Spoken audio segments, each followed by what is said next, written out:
बंगाल में सियासी पारा आसमान पर है। बर्धमान में बीजेपी कार्यकर्ता की संदिग्ध मौत के बाद से बवाल और बढ़ गया है। टीएमसी इसे बीजेपी में आपसी कलह का नतीजा बता रही है, तो बीजेपी टीएमसी को जिम्मेदार बता रही है।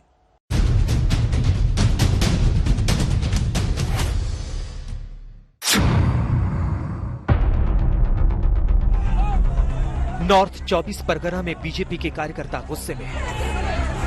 कार्यकर्ताओं ने पुलिस का घेराव कर दिया। हाल ही शहर में उनके एक साथी की पीट कर हत्या हुई। बीजेपी ने टीएमसी पर आरोप लगाए, पुलिस पर सवाल उठाए। ये बैरकपुर पुलिस कमिश्नरेट से नहीं, पूरे बंगाल के जो कुछ ऐसे पुलिस अफसर हैं जो ममता बनर्जी के तलवे चाट रहे हैं और बंगाल में अशांति का वातावरण कायम कर रहे हैं, भय दिखा रहे हैं, ताकि आने वाले दिन में चुनाव में कोई वोट देने नहीं। बीजेपी बार बार आरोप लगा रही है कि टीएमसी के लोग उनके कार्यकर्ताओं को रोक रहे हैं, निशाना बना रहे हैं, हमले कर रहे हैं। हाल ही शहर में जिस सैकत भवाल नाम के कार्यकर्ता की हत्या हुई, वो डोर टू डोर कैंपेन कर रहा था।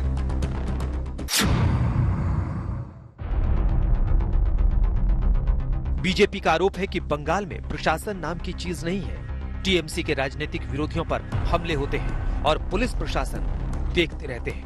ऐसे में बिना डर के चुनाव कैसे होगा?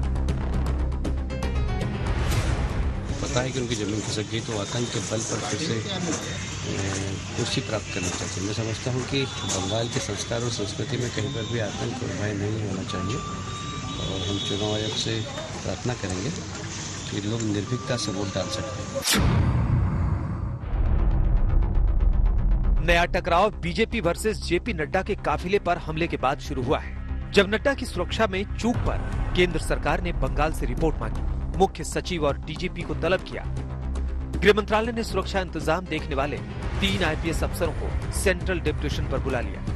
लेकिन टीएमसी का आरोप है कि बीजेपी अधिकारियों को डरा रही है और केंद्र के आगे राज्य सरकार झुकेगी नहीं। Provisions are IAS, IPS officers are governed by Article 312 of the Constitution. After they are selected, the IAS or IPS officers are given allotted states. They are made state cadres.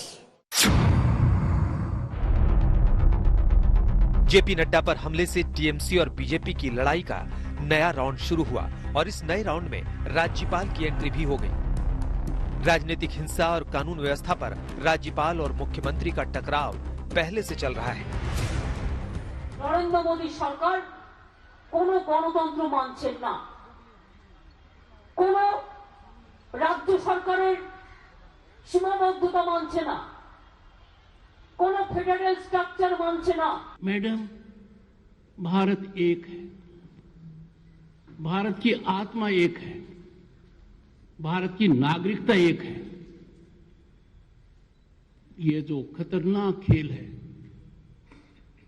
कौन बाहरी कौन अंदरूनी, आप इसको त्याग दीजिए। आपने शपथ ली है उस संविधान के तहत काम करने की जिसका प्रीएम्बल मैंने पढ़ा है। यदि अगर आप इस रास्ते से भटकती हैं तो मेरे दायित्व की शुरुआत होती है। बीजेपी लगातार ये साबित करने में जुटी है कि बंगाल में कानून का राज नहीं है, दीदी के राज में अराजकता है, इसलिए बंगाल में इतना बवाल हो रहा है। लेकिन टीएमसी का आरोप है कि ये उसकी वजह से नहीं, बीजेपी की वजह से हो रहा है। ममता के एक मंत्री ने बीजेपी पर बहुत बड़ी साजिश का आरोप लगा दिया। दिल्ली सरकार एवं विशेष करे बीजेपी पार्टी तारा उठे लेगे पड़ेছে। আমি অবাক হয়ে যাব না যদি কোনোদিন শুনে ওরা যদি না পারে তাহলে মমতা ব্যানার্জিকে খুন করবে, ওরা দেখবেন খুন করবে। আমি আজ ঘোষণা করে দিয়ে যাচ্ছি। बोलते हैं मुझे खून करने का साजिश हो रहा है। क्यों उसको खून करेगा आदमी? खून तो उनके लोग कर रहे हैं दूसरे को। बंगाल में अभी चुनाव को 4-5 महीने हैं, लेकिन बीजेपी और टीएमसी की खुली लड़ाई चल रही है। कैमरे पर नेता एक दूसरे पर गंभीर आरोप लगा रहे हैं, जमीन पर कार्यकर्ता एक दूसरे पर हमले कर रहे हैं, एक दूसरे की जान तक ले रहे हैं।